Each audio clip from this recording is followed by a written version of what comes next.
সে বুটটা কাইলা এদিকে পাওয়ার জিনিস তুমি না ওসমানের মতো আব্দুল লতিফের মতো হক করবা দলিল দিয়া তোমার কি এটা তুমি বক্তব্যের ছাত্র যা করবে গালিগালাজ ওটা তুমি করবা।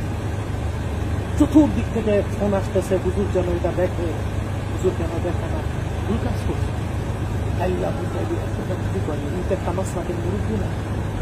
আর আল্লাহর বিধান আছে, আল্লাহ তাআলা কোরআন কারীমে নির্দেশ করছে যে মুশরিকদের ইলাহকে তোমরা গালি দিও না, মুশরিকদের যে মূর্তি ওগুলোর গালি দিও না। তখন মূর্খতাবশত ওরা আল্লাহ তাআলাকে গালি দিবে,